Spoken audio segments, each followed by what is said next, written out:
ఓకేనా? వాడికి కసాగి ఇచ్చాడా గసావా ఇచ్చాడా? కసాగు ఎంత ఇచ్చాడమ్మా? 2400. మరి కసాగు అన్నప్పుడు ఎలా రాసుకోవాలో మీరే చెప్తారా? ఇప్పుడు కసాగు అన్నప్పుడు ఎలా రాసుకోవాలా? 3 into 4 into 5 into yes చెప్తారా? అర్థమైందా? ఒకవేళ ఇక్కడ కసాగు కాకుండా గసావా కనబడించింటే ఏమైనా చెప్పండి అమ్మా, ఏం చేద్దాం? 3 into 4 into 5 into x ఇది ఈక్వల్స్ 2400. ఓకే, 40 బిడ్డల 3 ఒక్కట్లు చెప్పండి అమ్మా.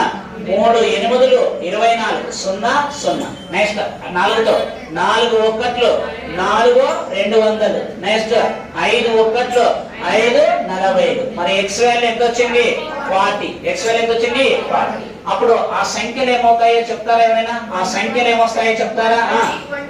ఎంత? 120 160. నెక్స్ట్ 2. ఇప్పుడు దీనికి మళ్ళీ ఏం కనుక్కోవాలంట? GCD కనుక్కోవాలంట. ఏం కనుక్కోవాలంట? GCD కనుక్కోవాలంట. GCD కనుక్కోవాలి. ఓకే, మరి మళ్ళీ ఇప్పుడు చేయదండి. GCD మళ్ళీ చేసుకోండి టైం ఉన్నప్పుడు. ఓకేనా? GCD ఎంత అన్నాం? చేద్దామా GCD? ఓకేనా? చేద్దామా GCD? చూడండి, 120 చేత దేన్ని భాగించాలా? 120 చేత దేన్ని భాగించాలా? 160.